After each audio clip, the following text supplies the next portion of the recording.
So, for people who do not know, Abhinav Malhotra is UAE's top fitness coach and personal trainer.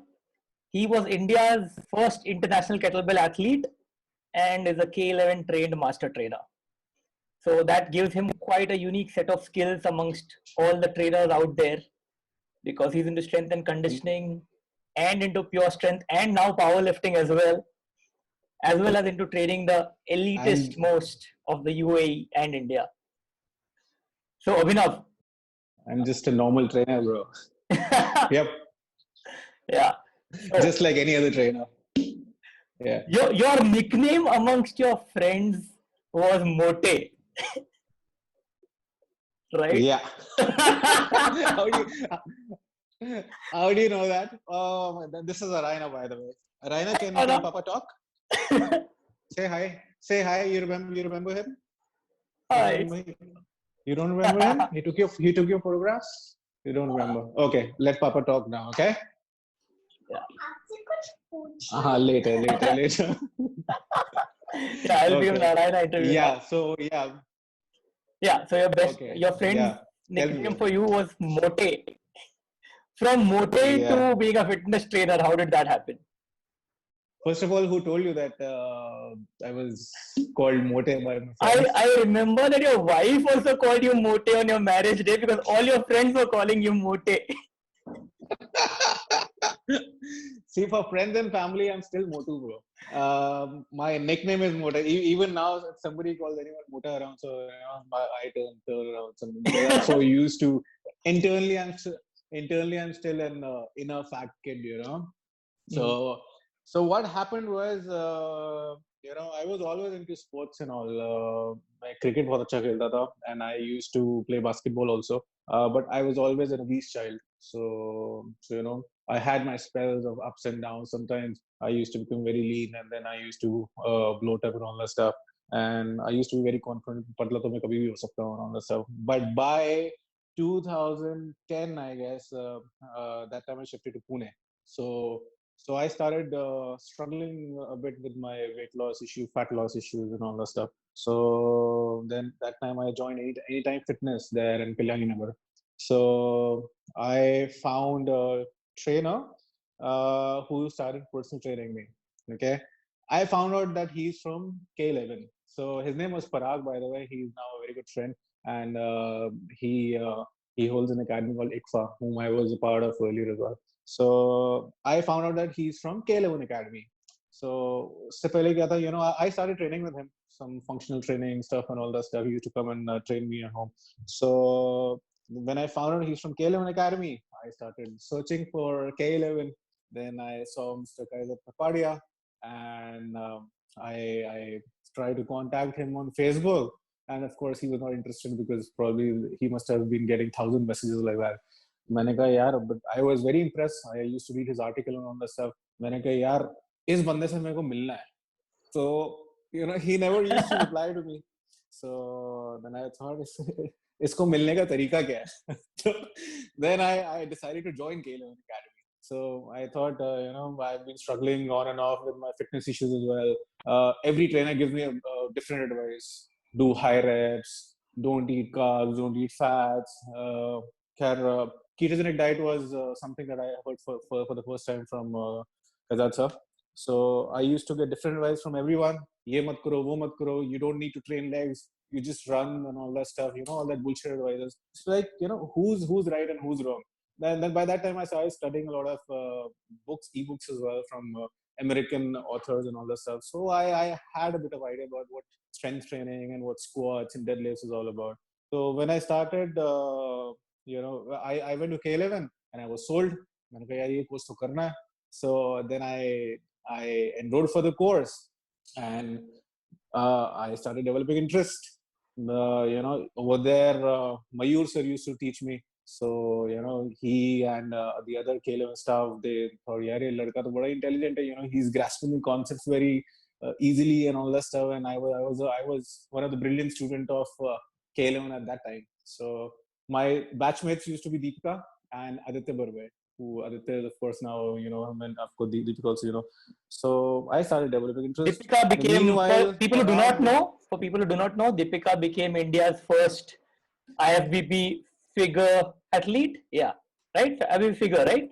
Yeah, Yeah. I And think so. Aditya Barve runs Pune's most elite personal training studio called Ethos today. It's So yeah, us. So yeah, he was an we all elite. were like very. So we were very close to Mayur sir, and our batch was PTP 28, and I think everybody still remembers PTP 28. So we were one of the brightest batches in K11 at that time ever. So मैंने कहा, so I started developing interest, but that time I had a logistics company. So my office संभालता था अपना, and meanwhile I used to do all these hobbies and all. When I started developing interest, मैंने कहा यार ये काम तो करना है मेरे को. I want to get into fitness, and fitness used to be very glamour related and all that stuff. So I was attracted there basically because I always liked such things, filmmaking and ये सब. मैं कहा कुछ ना कुछ तो करना है.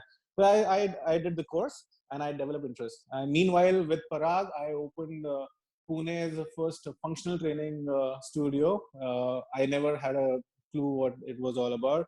So it was all kettlebells, TRX, and nobody had seen it earlier. So then Parag was one of the functional training guy. So he said, I'll show you something. So he showed me Steve Cotter's videos of kettlebells. He was doing some kettlebell around the water area, and I was blown away. Dude, I want to do this. So he's like, okay, he's coming to Kolkata. We'll do a course. I said, okay. So meanwhile, while I was doing personal training course, and then I did a special population course from K11, I thought I'll do a kettlebell course as well. So I went to Kolkata, especially to train with Steve Cotter.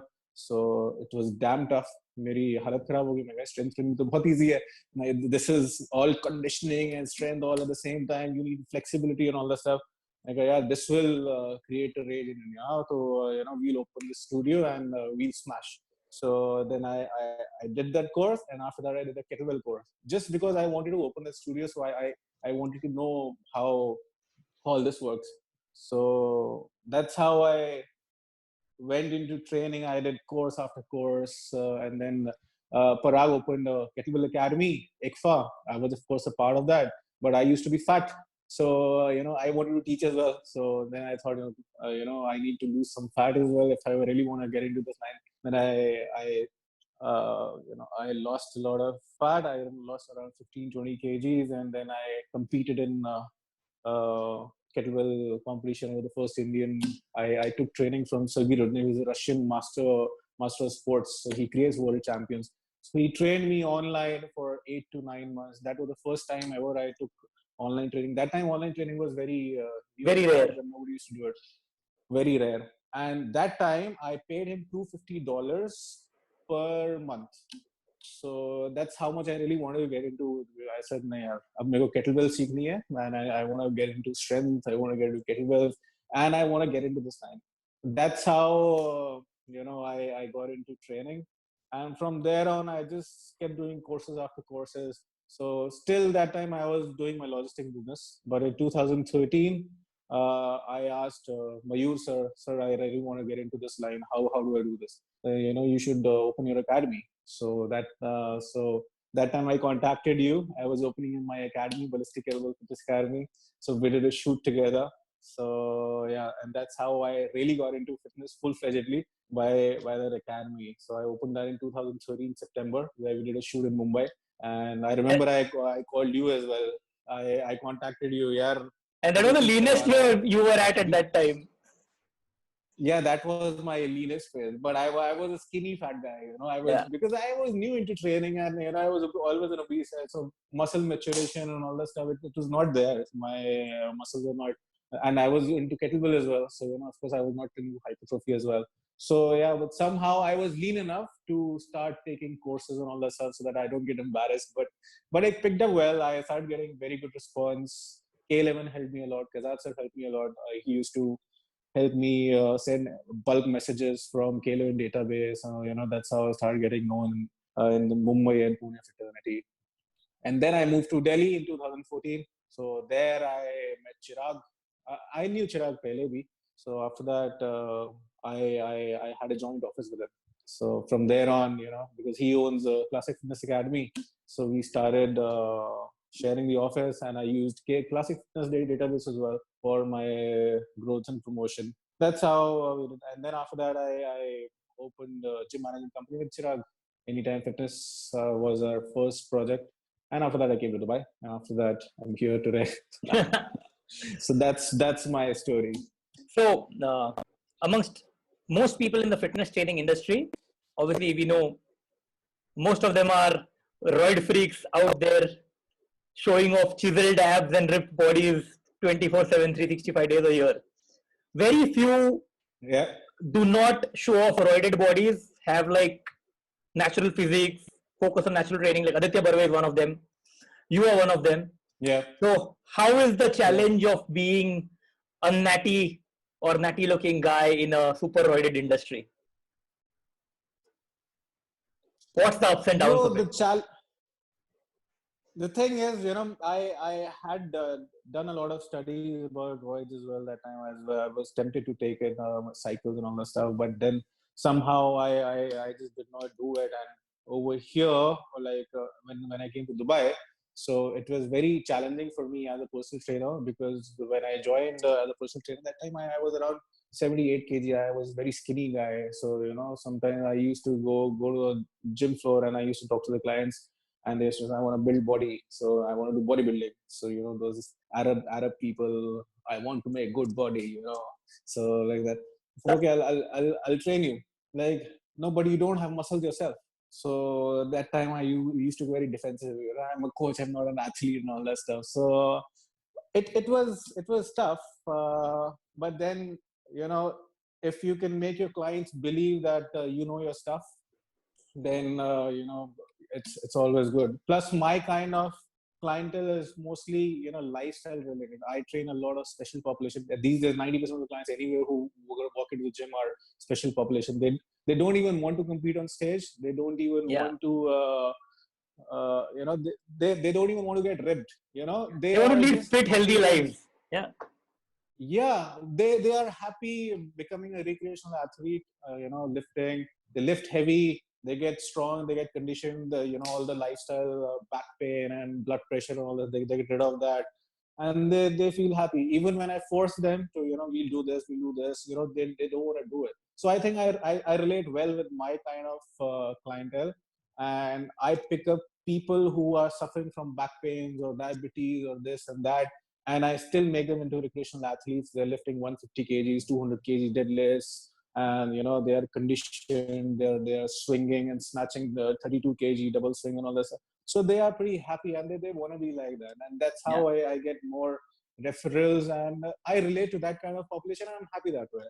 And it's not that I don't consult people who want to take royals and all. I do, because I have studied that in depth as well. So but I'm very fortunate to have in a very good friend in the industry, like Yunus Sheikh, the bodybuilding mentor. So he's my very good friend. Sometimes even if somebody who comes to me who want to get stage ready or want to get photo shoot ready or some drastic body transformation, and I want to consult someone who knows his shit, then I have good friends in the industry. So I think I'm at a pretty decent place in the industry, man. So my forte is more mainly strength and conditioning, which is picking up people who are not really healthy and making them into athletes at a decent level. So I have a niche, so that I target, and I'm Yeah. So happy with that's that. the key, finding your niche. That is the key. Yeah. Yeah. In You fact, find your niche, you drive it yeah. in, you're done. Yeah. In fact, I have a very good friend in my gym, Saeed. He's a big bodybuilder guy. So, there are so many times my clients tell me that, when I see him, I get intimidated. So, but there are people who want to train with him. So people who want to relate with him, relate with him. People who want Yeah. to relate with me, they relate with me. So that way I'm pretty happy. I'm pretty at a comfortable place. So it's good. And now I'm doing powerlifting as well. So I'm really into that strength training community, and as long as I'm lifting heavy, I can What are, see what are, people that what are your I'm current not. numbers at? When you were in India, your numbers were Okay, below me.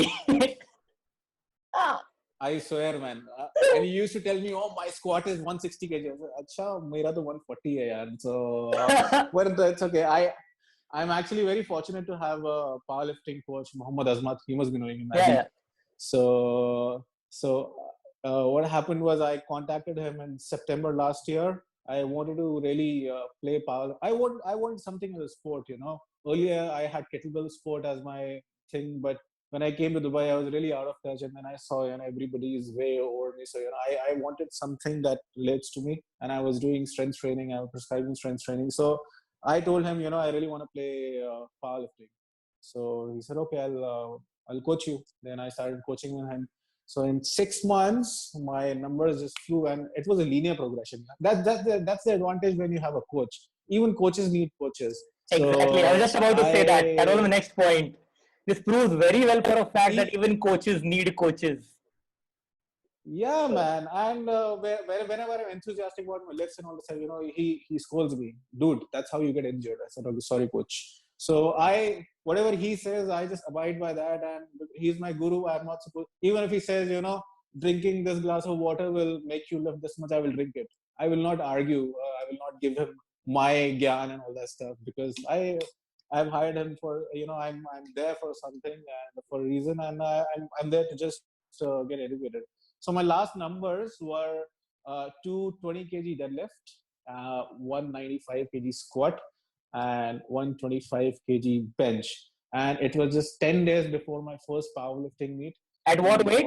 15th of March, At I what body was weight? around, I was 98 that time. I think I'm still 98, but I'm more fat and less muscle because And the virus messed you now, up after that. because I was yeah. So now I have lost muscle and gained fat, and I have a pretty considerable, it's a pretty considerable weight gain. So I look very soft now. Now, the only thing which I have a body of a powerlifter, but I don't lift like a powerlifter. I'm fat and not that strong now. The But body of this a time power I coached lifter. my coach, now. But these days the powerlifters are also ripped, man. They're Yeah, also that's what like, that was the old excuse. Oh, why you not lift, yeah. bro? I'm a power lifter. I'm supposed to be I'm fat. a power lifter. Yeah, that was the excuse people used So to give for being those, fat. yeah. But In fact, the why days I are started gone. power, but those days are gone. Now powerlifters are ripped, man. You look Yeah. at that guy, Look, Sebastian Oreg, Larry Wheels. Larry Wheels, My Akshay God, Kolatkar, like ripped as fuck and Akshay lifting. Kolatkar. Akshay Kolatkar was ripped forever, man. Like even in 2012, he was ripped and he was lean, and he used to do reps with 5 plates Yeah, deadlifts and five plates of five. like We were five just plates of fire, and they were like boom, boom, boom, boom. I'm like, man, yeah, this guy is something. He used to be a phenomenal. CrossFitter. Now now no more, I guess. I think he's played for India as well. So why I started powerlifting as well was because I used to train my clients, and my clients started lifting heavier than me. So one of my client Gaurav, I swear I started training him in 2016, and he was high blood pressure and lower back pain and all the stuff. So in last year he lifted 200 kg deadlift, and I was still stuck at 190. तो वो बार बार ना मेरे clients को बोलता, अरे वो अभिनव ने किया क्या 200, अभिनव ने 200 किया क्या, dude. How अभी can I इज्जत पे lift आ रहा like है. huh, if I want to make him lift 300 kg, then I should lift 350 kg, so he tells me I want to lift 300 kg, so okay, I'll get you there, but I should lift more than him at least. So that's why I got into powerlifting, and I'm enjoying it a lot, to be honest. Because bodybuilding is not really my cup of tea. I Yeah, know that, man. I'm a foodie. For once, I want to get ripped, but even my clients know that. That we have a foodie coach.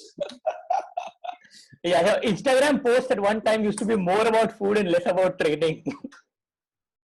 I swear, and that too used to be, really, really like daily ice cream and all that stuff. My clients used to say, and I like this coach, so, because they used to eat as well.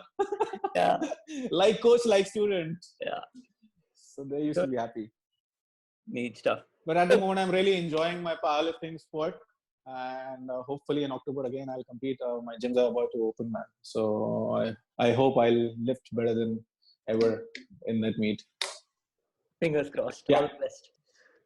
So one thing that you do that most people in the fitness industry don't do, and I think that's pretty much the secret to your success, is you constantly keep learning new things. There are people I know in the fitness industry who have done a course 10 years ago and have done nothing ever since, and they expect to get promoted over and over again. And dude, that's not fucking going to happen. What all are the qualifications you have done? Like Bro, just I count them keep out. Just count them out. That'll be there would fun. be there would be like 20, bro. Okay, I started with K11 personal training, then special population. Then I did CrossFit.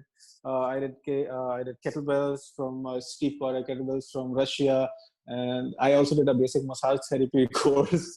And I did barefoot training course, a kinesio taping course. That was all in India.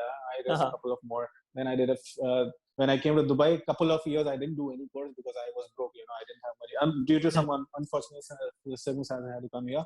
Since the last 2 years, I have really, even now when I have literally no income because of COVID, I'm still doing my courses, man. Like I have done at least like 10 courses in the last 2 years, You did, including yeah. You did diploma in neurofitness, you diabetes, did stick diploma. mobility. I keep seeing your updates. Yes, I think you've crossed stick beyond mobility. 20 courses you have completed by now. 15, 20 years. And even now I'm a part of some education portals like who will not certify you, but they have given me so much of knowledge which none of the textbooks will give me. Mhm. And it's just mind blowing. The more I know, the more I learn, the more I realize how less do I know. I think that's the quote. Yeah. So because people used to tell me, "Oh man, you're so knowledgeable," but now I feel last 2 years I have just exploded in knowledge, man. Like I was nothing, and even now I keep feeling I should learn more and more. And beyond the books, beyond the courses, I read a lot of books. I Yeah. read at least I've seen your one bedside book a table has month. a lot of fitness related books all the time. I don't see fiction Yeah, there ever, but it's fitness. always some book on fitness always there by your bedside table. Yeah, either fitness, nutrition, wellness. These days, I'm reading a lot about mind, brain, and all that stuff. There's an academy, Body Hack here, so they specialize in the neurofitness. It's just so fascinating how the brain works, man. Like anyone who is into strength and conditioning or the biomechanical side, they are always into a neck down approach. But Hmm. that brain thing, it's just that brain is the CEO of the body, man. It controls everything. Like even if you are stiff, no matter how much you steer, how much you stretch, how much mobility and all that stuff you do. But if your brain is not happy, it's a sympathetic response, the autonomic nervous system. So if you're not sleeping well or you're stressed, you'll become stiff. And a normal person will not know, man, what's happening. I'm doing everything right, but it's not happening. But that's because the brain is not happy, man. So you need to really focus on a lot of other things like the autonomic nervous system control, sleep, digestion, and all that stuff. So it's really fascinating. I'm really getting into it. I'll have a new niche in the next 2 years, because I'm really getting into it. A lot of people I train, they are so stressed in life that the basic things like progressive overloading and nutrition, protein, they don't work on them like they are working on us. Because if they are not recovered properly, if they have a lot of stress going on in life, they will not be able to perform. In fact, they will just get exhausted. So that way, and a lot of pains, back pains is 90% these days. It's psychological, it's brain related. So even if you have 80% of the people walking around, they will have prolapsed disc. But people don't feel it. But some people feel it, and it's not. It won't even show on the MRI. It's more brain related. So it's pretty amazing. So yeah, I'm doing a lot of courses these days as well. Yeah, stress is the number one killer of the 21st century. So yeah, pretty much the right space Yeah, to be in. So yeah. we'll be looking at So yeah, neurofitness professional. The yeah, and next I think step. India. I swear. Today also I was attending Hiba's lecture of this thing, brain-based fitness course. I'm just re-attending the class, so it's pretty fascinating. And I think in India nobody does these courses, Heba and Abel Gawad is the head of Body Hack UAE, right? Which does neurofitness. right, correct, Yeah. correct. I'll try to She's get she's a very kind lady. yeah, I'll try to get an Yeah, interview with her as well because this is definitely a growing field. Understanding how the brain works, because everything has gotten so body absolutely. related, people have forgotten that the brain also exists and it needs its own care of its own. Yeah, And that is a field that is just yeah, opening true. up now. So pretty Yeah, now interesting stuff. everybody is into neuro this neuro. In fact, a lot of sports team in America, like in football and basketball, they have neuro specialist, neuro performance specialist who are working on their neurological function, like they will have eye drills and they will have vestibular drills and stress management and all that stuff, just so that the person improves the performance and for overall health and wellness. Even if you're stressed, your digestion is going to be screwed. Because what is the stress response? When you stress, imagine there's a tiger running behind you. Your stress response is a fight or flight response. Your blood flow would be around the skeletal system and the peripherals. Your heart rate would be up, your breathing rate would be up. But when you are eating food, you want the blood flow to be around the gut. So a lot of people these days who are walking in the gym, they have digestive issues, and you can just make them have certain enzymes or probiotics, okay, eliminate gluten, eliminate dairy and all that stuff, but still nothing happens because you don't realize that it can be 90% of the time it is stress related as well, because the blood flow is not going there where it is needed. That's why it's called, the parasympathetic system is called rest or digest.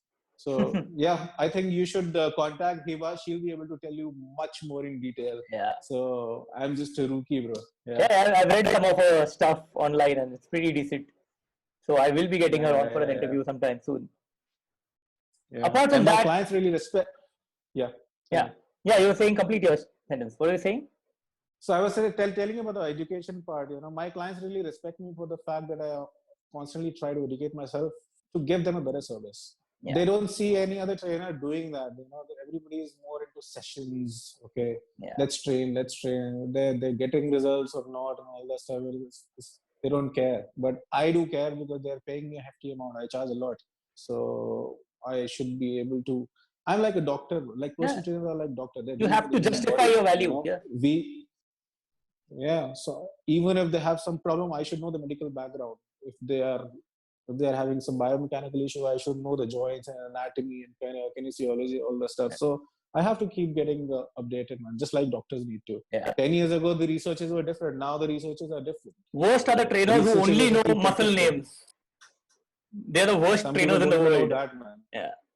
There are so many trainers I know who don't even know how many muscles hamstrings have, and they can't even name 4 quadricep muscles and all that stuff. So they're also trainers. So I don't know.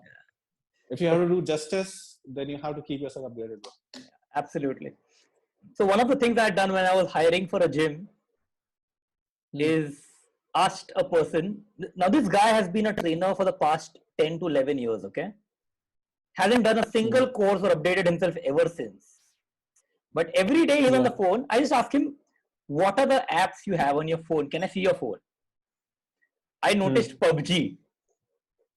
I asked him, how many hours a day do you play PUBG? He's like, sir, 3-4 घंटा निकल जाता है. 3 to 4 hours.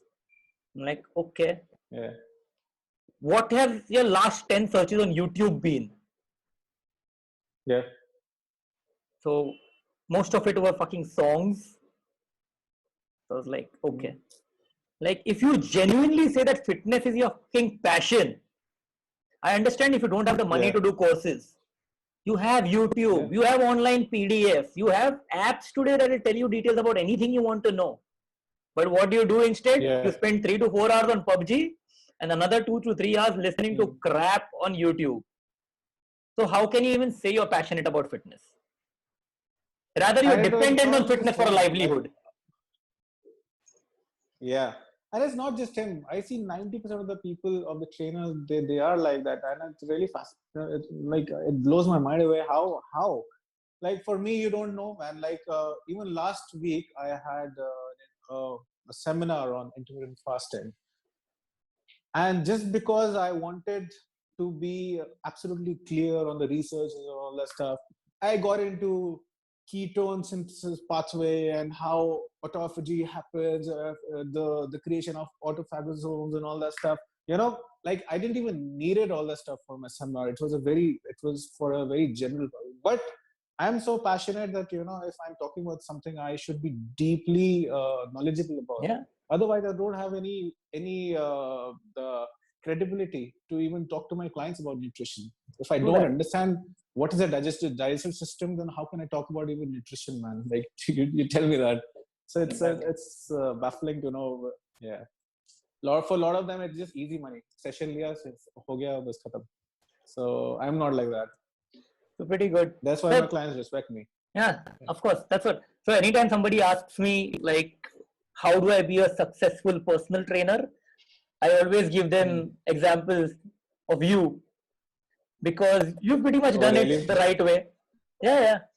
You've pretty much done it the right way. You've constantly upgraded yourself, which I see is something very important, which trainers ignore a lot nowadays.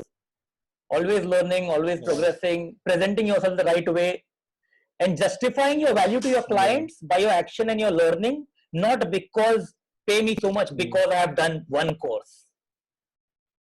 That is Yeah, another true. mindset which is very mind-boggling in India. People will do one Bro, that random basic. course and expect to raise the rates to a pond level, which is not justifiable. Like, just because you have Just done because they'll one think course, they have enough experience probably. yeah, you have to be able to justify that value to your Yeah. client. But there are a lot of trainers. Yeah. So that's Yeah, what. true. But And 80% of them no, will fail. I actually true that. True. In fact, I got to realize the value of education was again from Kazat sir. You know, when I saw him the first time, I was like, man, this guy can talk about anything. Like he can talk about nutrition, he can talk about anatomy, he can talk about physiotherapy, he can talk about strength training, he can talk about like anything, man. He can talk about steroids or whatever. I said, man, when I saw when I went to his seminar in Mumbai about anabolic steroids, remember? Were you there? Yeah, it was the So the first amount of ever people, open seminar on anabolic steroids in India. yeah, Yeah. yeah, And it was house like full. it was in an auditorium, and so yeah, and people came from like, man, you know, this proves that no matter what you do, if you excel in it, you will always be in demand. Like, even if you're a driver, like be a fucking good driver, and then you will excel. So काबिल बनने के लिए पढ़ाई करो, not for this thing, and money will come automatically. So that's where, and then after that I met Chirag. I spent a lot of time with Chirag as well. I have seen him grow as well. So a lot of time we used to study together in the office. उसने बोला यार हमारे जैसा कोई पढ़ता है? नहीं यार मैंने तो किसी को नहीं देखा. So I was very lucky to be around very good people, very knowledgeable people. Yunus Sheikh, you talk about anything about bodybuilding, man, he will have an answer. So I'm very lucky that way. You are the average of the 5 people around you. Yeah, I was just about probably, to say that. Very popular quote, and very true actually. Don't surround yourself with shit. And that's true even for actually Instagram. People follow a lot of trash on Instagram.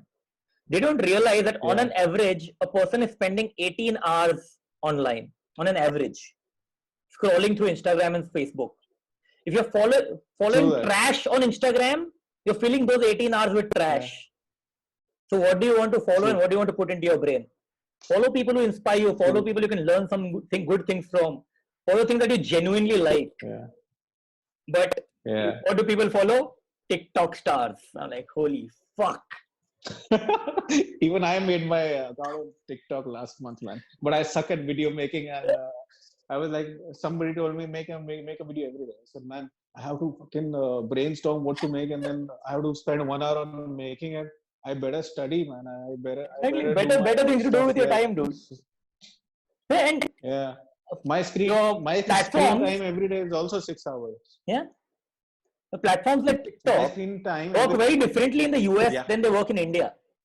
Like TikTok in US is at least mildly decent. In India and Asian countries, TikTok is utter crap. Like the kind of content that comes out is utter crap. You do not want to be wasting time there. And it's continuous. I've seen people stuck on TikTok just scrolling crap 3 hours non-stop. Like, I actually saw Gary Vee's videos a lot about TikTok. So, like, don't underestimate that platform, this and that. And then a lot of digital marketing experts are doing on TikTok. I think I told you as well. Yeah, you told me. I told you to keep away. Okay, I'll try. So that time lockdown happened. I said, now I have time. I'll learn video editing. I'll put the TikTok videos every day. I put like 5-6 videos, and after that I ran out of ideas. Man, how do people do all this shit all the time. They keep thinking about what video to make next. I keep thinking about what to study next and how to Exactly. just serve my clients better and how And to grow my again, business. just because a platform has a reach doesn't make it a great platform. Because is that platform it reaching should to your connect with audience? your audience. Exactly. Is it reaching your audience? Yeah. Baba, the kind of No, audience that's you and me have is not the audience who yeah. is sitting in the barber shop saying, मेरा आज ऐसा बाल काटना फिर उस पे लाल colour लगाना. Huh? That's not our audience, and that's your TikTok audience in India. Like, Correct. My audience has a class, man. So yeah, it's not that people who follow who are on they're TikTok don't educated or have at class. least Like have it's understanding of what is good, bad, right, wrong, sensible, not sensible at the basic level. yeah. That's our audience. Again, So, you have to define your strategy. Like probably there are amazing influencers who are good on TikTok and they have a lot of following and it might benefit them. But I don't seem to relate with the strategy. Even if I do get a following, what do I do with that? Will it help me in exactly. my business? I don't think so. Yeah. So I better follow. I better be more active on LinkedIn because Yeah, that will get me my kind of clientele. true that. So if you're talking Yeah. sense, talk sense on platforms where sense is valued. Otherwise, you'll Yeah. end up True. on a bullshit platform making bullshit, which does not serve you in any way at all. In fact, yesterday I was seeing Gary Vee's video. He was like, if you're not good at something, it's okay. Like you're not Yeah, good at making TikTok video, it's fine. But at least don't say crap about people who are good at TikTok. And I could fine, okay. People are doing their stuff, they're enjoying it fine, man. Like yeah. I have no rights Like to. like for brands which want to reach that segment of an audience, I highly Yeah, recommend TikTok. yeah, Any product which has a purchase value of below rupees 5, TikTok is a great platform to be on, according to me. But below rupees 5, maybe, an absolute maybe, appeal. Like if maybe, like Salman Khan would do extremely well on TikTok yeah. I have a friend. because She's a very good friend of mine who is no the audience. very much into TikTok. But then because she wants to get into she's a personal trainer, she works with me, but she wants to get into Bollywood or she wants to get into acting, so she's got a following of 40,000 now. So she tells me, man, and she does very well on TikTok. So I tell her, you know what, you should go to Mumbai and do a course on the acting and all that stuff. So Yeah, because give I feel that auditions, she's good and make reels, she's connect with connected. casting directors. Yeah. What the fuck are you doing on TikTok? Unless you have all the time in the fucking world to make TikTok. So she says that you get noticed on TikTok as well, and people hire you. There's a fucking model who got noticed to TikTok. I said, okay, if that's your goal, do it. I don't have a problem. But See, if you tell me to that's do it, one I out don't of know. million that is making it, and people make that one as a million as an example to follow. Nahi hone wala. Okay, Maybe, yeah.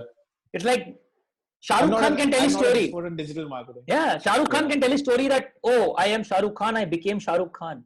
How many people in India have the dreams that Shah Rukh had and come to Mumbai on their dreams and never make it anywhere? And they succeeded, man. Like Yeah. and like he succeeded. He Like, succeeded. not He's many the one in a succeed. million. Yeah. Similarly, on Yeah, true TikTok, that. 1 in a million will actually get famous out of doing that shit. Rather, choose pathways that are sensible to you and do not fuck up your life in the process. Anybody who says TikTok is a career Yeah. option is an idiot to me. Like I've come across people who Dude, have I'm said not that a I am a digital TikTok marketing star. expert, so I cannot. Yeah. Yeah. Yeah. Like I actually. Bala. Yeah. In that TikTok was that heroine was majorly into TikTok, and she was a model because of TikTok. So maybe that also happens. I don't know, to be honest, because I've not explored that territory. I don't need to, man. Like my job is different. And at the end of the day, you need to have like looks or acting skills to be in Bollywood. So that's a different drama altogether. Like, what is the route you take to get to a certain destination? There are tried and tested rules.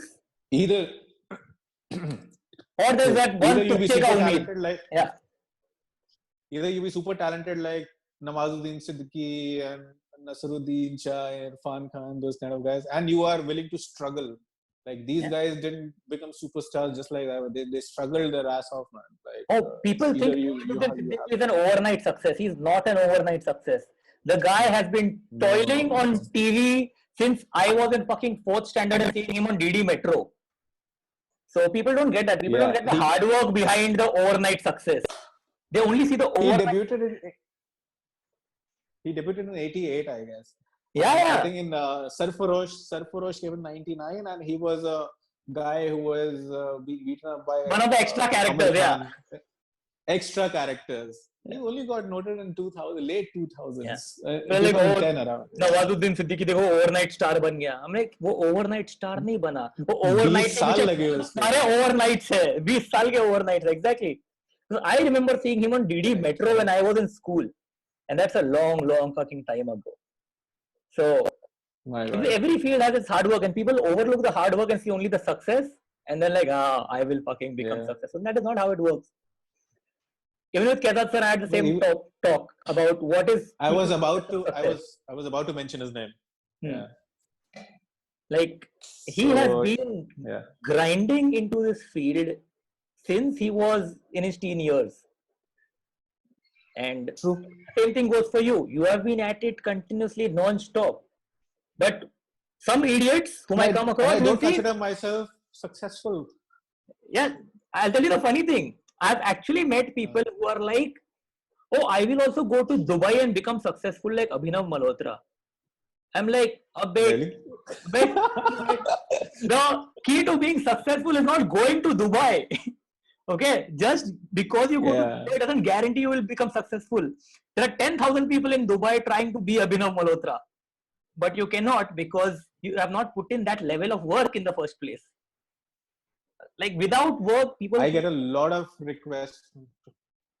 on the same topic, right?